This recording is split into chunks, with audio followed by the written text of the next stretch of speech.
Hello everyone. Welcome to For Nurses Preparation YouTube channel. I am Neeraj Kumar Kathal. Today is 19 April 2022 and today's important MCQs for upcoming nursing recruitment exams are: first question, which of the following nursing action is required before giving solid foods after anesthesia? मान लीजिए किसी patient में surgery से पहले आपने anaesthesia दिया था, अब सर्जरी कंप्लीट हो चुकी है और अब इस पेशेंट को आप कोई सॉलिड फूड देना चाहते हैं खाने के लिए, तो इससे पहले आपको कौन सा नर्सिंग एक्शन परफॉर्म करना होगा?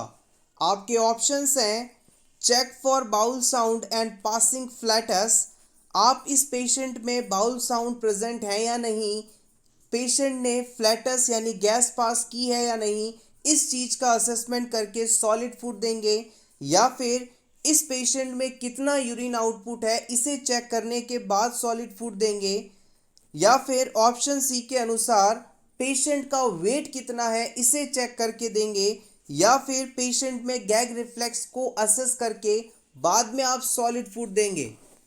इस क्वेश्चन को हमने प्रीवियस वीडियोस में डिस्कस किया है, बहुत ही बेसिक और इम्पॉर्टेंट है।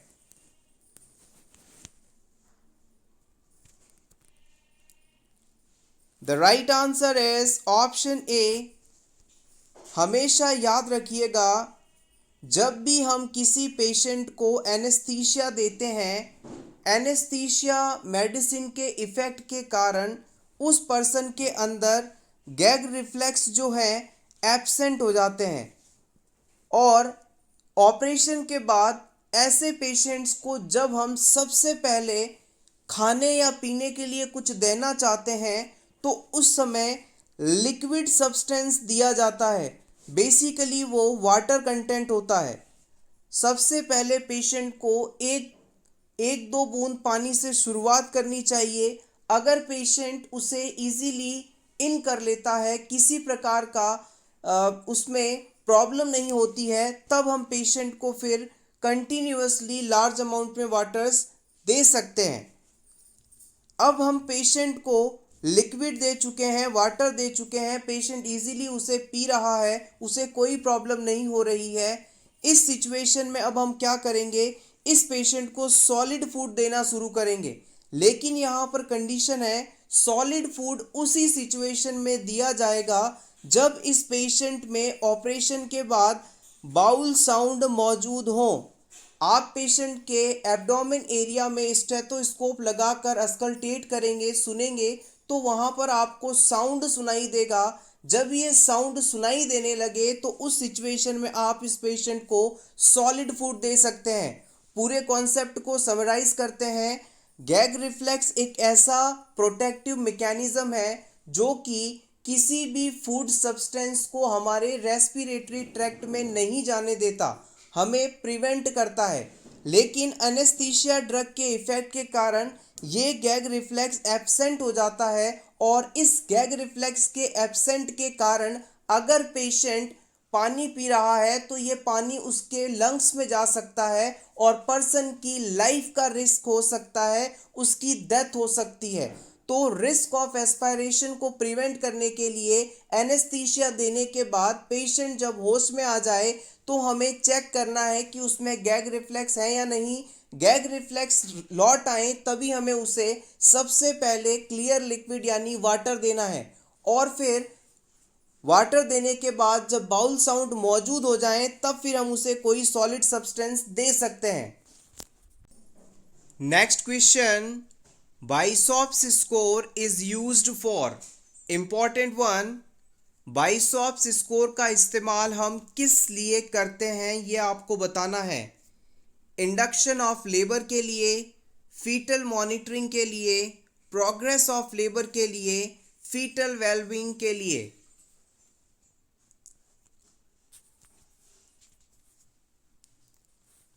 The right answer is option A, it is induction of labor. Bishop's score को आप सर्विक्स स्कोर के नाम से भी जानते हैं। ये एक लेबर से पहले किया जाने वाला स्कोरिंग सिस्टम है।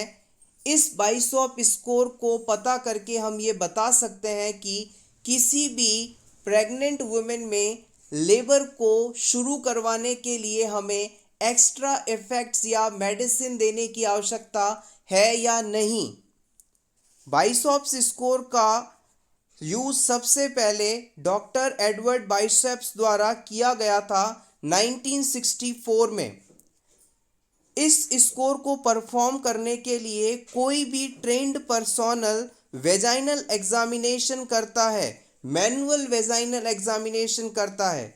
बाइसॉप स्कोर को कैलकुलेट करने के लिए हम ये कुछ इम्पॉर्टेंट पैरामीटर्स को असेस करते हैं, जैसे कि सर्विक्स कितने सेंटीमीटर डायलेटेड है, सर्वाइकल एफेसमेंट कितने % है, सर्वाइकल कंसिस्टेंसी कितनी है, सर्वाइकल पोजीशन कैसी है, फीटल स्टेशन क्या है और फीटल हेड का पेल्विक बोन्स के साथ किस प्रकार का रिलेशन है। ये सभी फाइंडिंग्स, ये सभी चीज़ें बाइसॉप्स स्कोर को निर्धारित करने के लिए असेस की जाती हैं। Next question is the parrot like repetition of word spoken by other is known as. अगर किसी पर्सन के द्वारा दूसरों के कहे हुए शब्दों को हूबहू नकल करते हुए बिना किसी उद्देश्य के बार बार दोहराया जाता है तो ये घटना क्या कहलाती है। Option A enmeshment, option B echopraxia, option C echolalia, option D neologism. इस क्वेश्चन को प्रीवियस एग्जाम्स में पूछा गया है, इंपॉर्टेंट है। The right answer is option C. It is called ecolalia. आइए एग्जाम पॉइंट ऑफ व्यू से इम्पॉर्टेंट दो टर्म्स को यहाँ हम डिस्कस करेंगे। पहली जो कि इस क्वेश्चन में पूछी गई थी एज आंसर इकोलेलिया, और सेकंड सिमिलर टर्म है echopraxia. Echolalia means meaningless repetition of another person's spoken words, repetition of speech by child learning to talk. जैसे आपने किसी पिंजरे में कैद तोते को किसी और के द्वारा बोले हुए शब्दों को बिना किसी पर्पस के बार बार दोहराते हुए सुना होगा, वही घटना इकोलेलिया कहलाती है। या फिर कोई बच्चा जो कि बोलना सीख रहा है वो बड़ों द्वारा बोले हुए शब्दों को बार बार दोहराता है, ये घटना इकोलेलिया कहलाती है। अब हम बात करते हैं इकोप्रेक्सिया क्या है। It is the involuntary repetition और imitation of another person's action. Simply कहें तो किसी और के द्वारा की गई फिजिकल एक्टिविटी की नकल करना, किसी और पर्सन के द्वारा की गई फिजिकल एक्टिविटी का रिपीटिशन करना, नकल करना इकोप्रेक्सिया कहलाता है। इकोलेलिया के अंदर तो लैंग्वेज को हम बार बार दोहरा रहे थे, नकल कर रहे थे, जबकि यहाँ पर फिजिकल एक्टिविटी यानी उसके चलने का ढंग आदि को कॉपी किया जाता है, बिना किसी रीजन के रिपीट किया जाता है। आप चाहें तो इसका स्क्रीनशॉट ले सकते हैं, इंपॉर्टेंट है। Next question, height measurement of 2 years old child is done by. 2 साल के बच्चे की यदि आपको हाइट कितनी है इसे मापना हो तो आप किस इक्विपमेंट का इस्तेमाल करेंगे। इन्फेंटोमीटर, स्टैंडियोमीटर, रिफ्रैक्टोमीटर या गोनियोमीटर।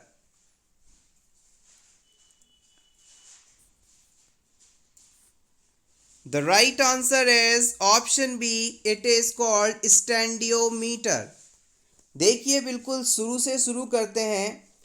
सबसे पहला है इन्फेंटोमीटर। इसके अंदर नाम में ही इन्फेंट छुपा हुआ है। इन्फेंट शब्द का मतलब होता है ऐसा बच्चा जिसकी उम्र 0 से 1 साल के बीच हो, यानी 1 साल तक के बच्चे की यदि हमें लंबाई कितनी है, हाइट कितनी है, ये नापना हो तो उसके लिए हम इन्फेंटोमीटर का इस्तेमाल करेंगे। इस इन्फेंटोमीटर के अंदर हम बच्चे को इसके अंदर लेटाकर उसकी हाइट का मेजरमेंट करते हैं। नेक्स्ट अब हम बात करते हैं स्टैंडियोमीटर का। इसके नाम में ही है स्टैंड। स्टैंड का मतलब होता है पर्सन को सीधा खड़ा कर दिया जाए और फिर उसकी लंबाई को मापा जाए, ऐसा कोई डिवाइस। इन स्टैंडियोमीटर की सहायता से हम एक साल से बड़े सभी उम्र के लोगों की लंबाई को माप सकते हैं।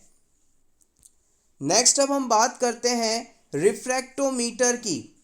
रिफ्रैक्टोमीटर एक ऐसा डिवाइस है जो कि ब्लड सैंपल में कितना प्लाज्मा प्रोटीन है इसके मेजरमेंट के लिए इस्तेमाल किया जाता है। साथ ही साथ यूरिन सैंपल के द्वारा यूरिन स्पेसिफिक ग्रेविटी को मेजर करने के लिए भी इस्तेमाल किया जाता है। नेक्स्ट हम बात करते हैं गोनियोमीटर की। गोनियोमीटर एक ऐसा डिवाइस है जो किसी भी इक्विपमेंट में कितना रोटेशन पॉसिबल है इस चीज़ को मापता है। कोई भी चीज़ कितना घूम सकती है, कितने डिग्री तक घूम सकती है, इसे मापने के लिए गोनियोमीटर का इस्तेमाल किया जाता है।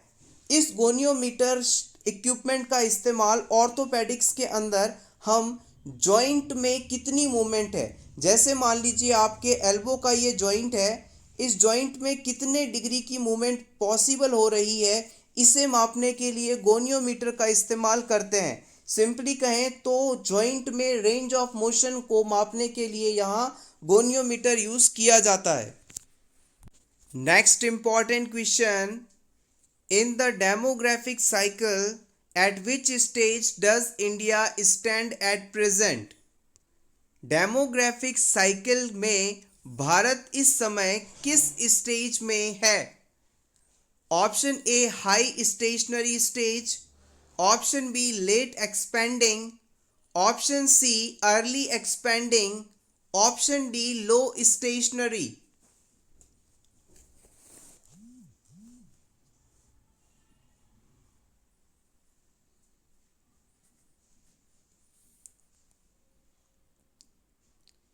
The right answer is option B. It is late expanding. Demographic cycle क्या है इसे हम समझ लेते हैं। डेमोग्राफी बेसिकली किसी भी जगह पर, किसी भी लोकेशन पर कितनी ह्यूमन पॉपुलेशन रह रही है और आने वाले कुछ वर्षों में वहाँ पर कितनी पॉपुलेशन बची या वहाँ से माइग्रेट हुई या वहाँ कितनी बर्थ्स हुई, डेथ हुई, इन सभी का लेखा जोखा होता है। हमेशा याद रखिएगा, डेमोग्राफी में हम पॉपुलेशन को कैलकुलेट करते हैं, पॉपुलेशन की स्टडी करते हैं। डेमोग्राफी को हमेशा माइग्रेशन, डेथ, बर्थ सबसे ज़्यादा प्रभावित करते हैं। डेमोग्राफी साइकिल में कुल 5 स्टेजेस आती हैं जिससे होकर हर देश को गुजरना पड़ता है। और भारत की बात की जाए तो भारत अभी लेट एक्सपेंडिंग स्टेज में है। आइए इन पांचों स्टेजेस के बारे में ब्रीफली जान लें। डेमोग्राफी साइकिल की फर्स्ट स्टेज को हम हाई स्टेशनरी स्टेज के नाम से जानते हैं। इस स्टेज के अंदर हाई बर्थ रेट और हाई डेथ रेट देखी जाती हैं जो कि एक दूसरे को कैंसिल कर देती हैं और इस कारण जो पॉपुलेशन है वो सिमिलर रहती है, एक जैसी रहती है, ना ही पॉपुलेशन बढ़ रही होती है ना ही घट रही होती है। तो हम कह सकते हैं population remains stationary in the first stage of demography cycle. वर्ष 1920 तक भारत इस फर्स्ट स्टेज में था। डेमोग्राफी साइकिल की जो सेकंड स्टेज है इसे हम अर्ली एक्सपेंडिंग स्टेज के नाम से जानते हैं। अर्ली एक्सपेंडिंग स्टेज में जो डेथ रेट है वो धीरे धीरे कम होने लगती है, जबकि बर्थ रेट उसी रफ्तार से चलती है, उसमें किसी भी प्रकार का चेंज नहीं देखा जाता। और ओवरऑल यदि हम देखें तो इस स्टेज के अंदर जो पॉपुलेशन है वो धीरे धीरे बढ़ने लगती है। नेक्स्ट हम बात करते हैं डेमोग्राफिक साइकिल की थर्ड स्टेज जिसे आप लेट एक्सपेंडिंग स्टेज के नाम से जानते हैं और रिसेंटली इंडिया इसी स्टेज में है। इस स्टेज के अंदर जो डेथ रेट है वो कम हो रही होती है, जबकि जो बर्थ रेट है वो भी धीरे धीरे कम होने लगती है। और जो पॉपुलेशन है वो अगर ओवरऑल देखा जाए तो बढ़ रही होती है, लेकिन उस रफ्तार से नहीं जितनी कि second stage of demographic cycle में होती है। नेक्स्ट अब हम बात करते हैं फोर्थ स्टेज की, जिसे आप लो स्टेशनरी स्टेज के नाम से जानते हैं। इस स्टेज में आने के बाद किसी भी देश के अंदर बर्थ रेट और डेथ रेट दोनों ही नॉर्मल से काफ़ी लो हो जाती हैं और इसके कारण ये एक दूसरे को कैंसिल करती हैं और जो पॉपुलेशन है ओवरऑल देखा जाए तो स्टेशनरी बनी रहती है, यानी कि ना तो पॉपुलेशन बढ़ रही होती है ना ही पॉपुलेशन घट रही होती है। ज़्यादातर जो इंडस्ट्रियलाइज्ड कंट्रीज़ होते हैं वो इस स्टेज के अंदर देखे जाते हैं। डेमोग्राफी साइकिल की आखिरी स्टेज आती है फिफ्थ स्टेज, जिसे हम डिक्लाइनिंग के नाम से जानते हैं। इस स्टेज के अंदर जो पॉपुलेशन है वो धीरे धीरे कम होने लगती है, यानी कि जो बर्थ रेट है वो डेथ रेट की तुलना में कम हो गई है। डेथ रेट ज़्यादा है, बर्थ रेट कम है, इसलिए ओवरऑल पॉपुलेशन उस कंट्री की कम होने लगती है। होपफुली डेमोग्राफिक साइकिल की सभी 5 स्टेजेस के बारे में आप जान गए होंगे। एक बार फिर से आपको रिपीट करवा देते हैं। फर्स्ट स्टेज को हम हाई स्टेशनरी स्टेज के नाम से जानते हैं। सेकंड स्टेज को अर्ली एक्सपेंडिंग स्टेज के नाम से जानते हैं। थर्ड स्टेज को हम लेट एक्सपेंडिंग स्टेज के नाम से जानते हैं, जिसमें इंडिया है। और फोर्थ स्टेज को लो स्टेशनरी और फिफ्थ स्टेज को डिक्लाइनिंग स्टेज के नाम से जानते हैं। Next question, route of administration of rota vaccine. Rota vaccine को हम किस रूट से एडमिनिस्टर करते हैं? ओरल, इंट्रामस्कुलर, इंट्रावीनस या subcutaneous?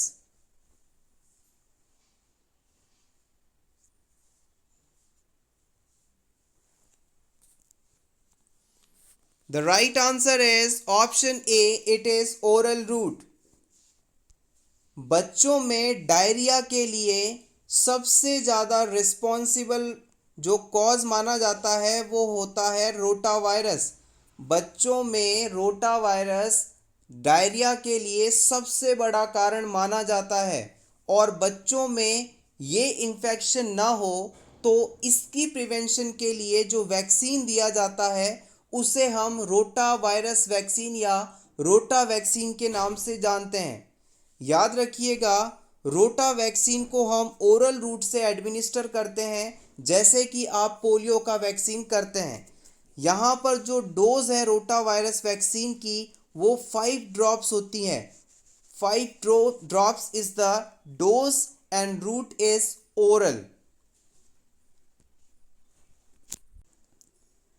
Next question, short shuffling gait is characteristically seen in.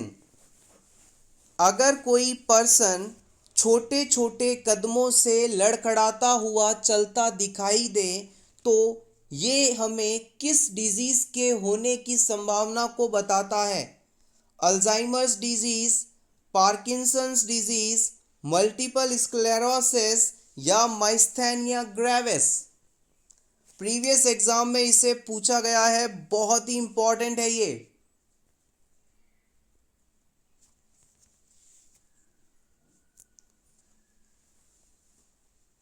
The right answer is option B, it is Parkinson disease.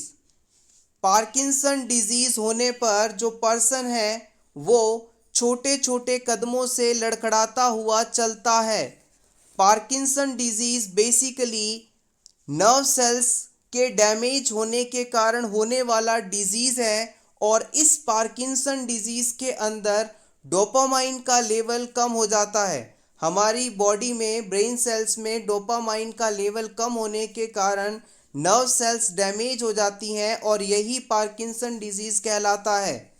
Parkinson disease से अक्सर इसके सिम्टम्स क्या होते हैं ये क्वेश्चंस पूछा जाता है, तो याद रखिएगा सबसे पहला और इम्पॉर्टेंट सिम्टम है ट्रिमर्स, यानी कि पर्सन के हाथों में कंपन होगा, ट्रिमर्स आएंगे।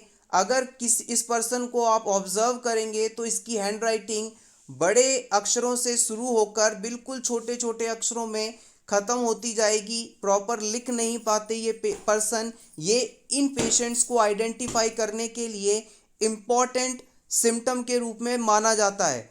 इसके अलावा इनकी बॉडी में अकड़न रहती है, जिसके कारण बॉडी बैलेंस को नहीं बना पाते, छोटे छोटे कदमों से लड़खड़ाते हुए चलते हैं, आगे की तरफ जनरली ये खुद को झुका हुआ रखते हैं। ऑप्शन ए में बताया गया अल्जाइमर्स डिजीज, अल्जाइमर डिजीज को आप सेनाइल डिमेंशिया के नाम से जानते हैं। सेनाइल डिमेंशिया, डिमेंशिया शब्द का मतलब होता है मेमोरी लॉस, यानी याददाश्त का खत्म हो जाना, और सेनाइल शब्द का मतलब है धीरे धीरे। अल्जाइमर डिजीज़ एक ऐसा डिजीज़ है जिसमें उस पेशेंट की याददाश्त धीरे धीरे खत्म हो जाती है, पेशेंट को कुछ भी याद नहीं रहता। अल्जाइमर डिजीज़ की कारणों की यदि बात की जाए तो यहाँ पर ब्रेन सेल्स के जो कनेक्शन हैं वो डैमेज हो जाते हैं, साथ ही साथ इनमें डीजनरेशन होने लगता है, और इसी डीजनरेशन के कारण पर्सन को कुछ भी याद नहीं रहता और पेशेंट खुद के नॉर्मल मेंटल फंक्शंस को भी परफॉर्म कर पाने में असमर्थ हो जाता है। जनरली ये ओल्ड एज में देखने को मिलता है। इस क्वेश्चन के अंदर जो चारों डिजीजेस दी गई हैं ऑप्शंस में, चारों ही बहुत ही इम्पॉर्टेंट हैं। आप चाहें तो इसका स्क्रीनशॉट ले सकते हैं। मल्टीपल स्क्लेरोसिस डिजीज़ की यदि बात की जाए तो ये एक प्रकार का ऑटो इम्यून डिजीज़ है। इसमें हमारी खुद की बॉडी नर्व सेल्स पर अटैक करके उनकी जो प्रोटेक्टिव कवरिंग्स है उसे डिस्ट्रॉय कर देती हैं, और इस प्रोटेक्टिव कवरिंग के डिस्ट्रॉय होने के कारण जो इम्पल्सेस हैं, मैसेजेस हैं, ब्रेन से बॉडी तक पहुंचने होते हैं दूसरे हिस्सों तक, वो धीमी रफ्तार से पहुंचते हैं या पहुंच ही नहीं पाते हैं, जिसके कारण पर्सन जो एक्टिविटी करना चाहता है उसे कोऑर्डिनेटेड नहीं कर पाता, स्लोली कर पाता है या कर बिल्कुल भी अच्छे से नहीं करता। मल्टीपल स्क्लेरोसिस के सिम्टम्स की बात की जाए तो पेशेंट में कई बार आपको विजन लॉस देखने को मिल सकता है, फैटीग देखने को मिल सकती है, इम्पेयर्ड कोऑर्डिनेशन देखने को मिल सकता है, कंटिन्यूअस पेन बॉडी में देखने को मिल सकता है। लास्ट ऑप्शन डी में बताया गया माइस्थेनिया ग्रेविस, प्रीवियस एग्जाम में कई बार पूछा गया है। याद रखिएगा, माइस्थेनिया ग्रेविस डिजीज़ में एसिटाइल कोलिन का लेवल अल्टर हो जाता है, जिससे कि पर्सन कोऑर्डिनेटेड मूवमेंट नहीं कर पाता। पटोसिस जैसी फाइंडिंग्स देखने को मिलती हैं। पटोसिस का मतलब है पर्सन की जो आईलिड्स हैं, आंखों की पलकें हैं, वो अपने आप नीचे गिर जाती हैं और पर्सन उन्हें चाहकर भी वापस ऊपर नहीं कर पाता, यानी आंखें खोल नहीं पाता। आंखें खोलने के लिए फिर उसे अपने हाथों का सहारा लेना पड़ता है। Ptosis is a initial symptom of myasthenia gravis condition. Simply याद रखिएगा, माइस्थेनिया ग्रेविस के अंदर मसल्स जो हैं वीक हो जाते हैं, उनमें प्रॉपर कोऑर्डिनेटेड मूवमेंट नहीं होती। Next question, the commonest presentation in case of twins is. अगर किसी प्रेग्नेंट वुमेन में ट्विंस हों, दो बच्चे हों वुम के अंदर, तो वहाँ पर सबसे ज़्यादा देखा जाने वाला प्रेजेंटेशन कौन सा होता है? Both vertex, one vertex one breech, transverse या both breech? The right answer is option A, it is both vertex. Vertex presentation का मतलब होता है हेड फर्स्ट प्रेजेंटेशन, और ये नॉर्मल प्रेजेंटेशन माना जाता है। Next question, the intraocular pressure is measured by using. आपको बताना है कि किसी पर्सन में इंट्राऑक्यूलर प्रेशर को किस डिवाइस द्वारा हम मेज़र कर सकते हैं? टोनोमीटर, ऑप्थेल्मोस्कोप, सेनाइल चार्ट या endoscopy?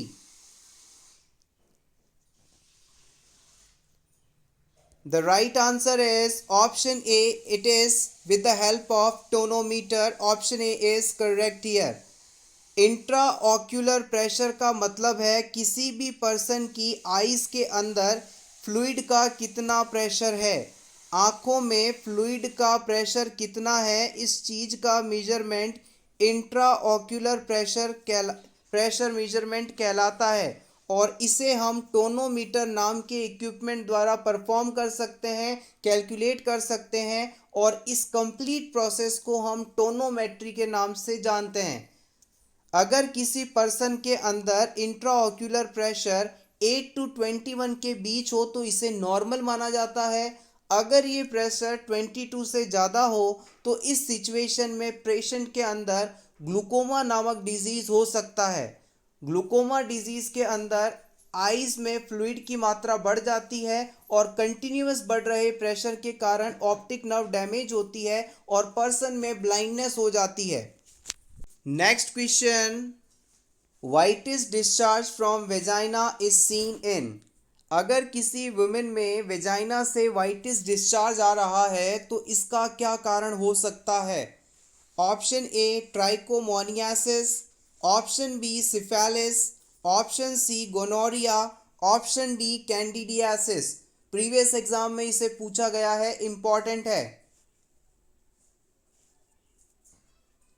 Yes, absolutely correct. The answer is option D candidiasis. Candidiasis एक फंगल इन्फेक्शन है जो कि कैंडिडा द्वारा होता है। कैंडिडा, इसका यदि आपसे पॉजिटिव ऑर्गेनिज्म पूछा जाए तो आप बताएंगे कैंडिडा, और ये कैंडिडा एक प्रकार का यीस्ट है। यीस्ट का मतलब सिंपली हो गया फंगस। कैंडिडियासिस डिजीज जो है इसमें वेजाइना से वाइटिस डिस्चार्ज निकलता है और कैंडिडियासिस डिजीज का पॉजिटिव ऑर्गेनिज्म है कैंडिडा। कैंडिडा एक यीस्ट है, यानी ये एक फंगस का प्रकार है। ऑप्शन ए में बताया गया ट्राइकोमोनियासिस, ये एक सेक्सुअल ट्रांसमिटेड डिजीज है जो कि पैरासाइट्स के द्वारा होता है। ट्राइकोमोनियासिस को हम ट्रिंच के नाम से भी जानते हैं। ट्राइकोमोनियासिस होने पर वेजाइना से फाउल स्मेलिंग यानी बदबूदार डिस्चार्ज निकलता है, जेनाइटल एरिया में इचिंग होती है, पेनफुल यूरिनेशन देखा जाता है। अगर ये इन्फेक्शन मेंस के अंदर होता है तो मेन में जनरली कोई भी सिम्टम नहीं देखा जाता।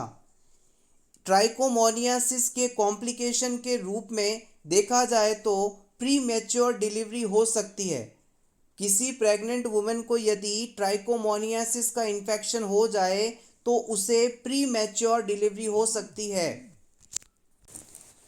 नेक्स्ट हम बात करते हैं ऑप्शन बी और सी के अंदर बताए गए डिजीजेस की, जो कि एग्ज़ाम पॉइंट ऑफ व्यू से इम्पॉर्टेंट हैं और प्रीवियसली कई बार पूछे गए हैं।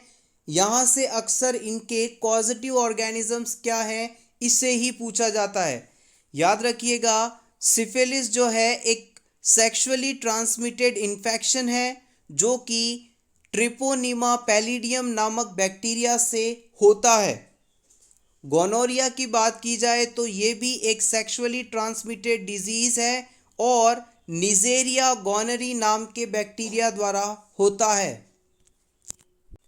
Next question, which among the following is not included in Cushing's triad. आपको बताना है इन चारों ऑप्शंस में से कौन सा ऑप्शन कुशिंग ट्रायड में इंक्लूड नहीं किया जाता। Hyperthermia, bradypnea, bradycardia, widened pulse pressure.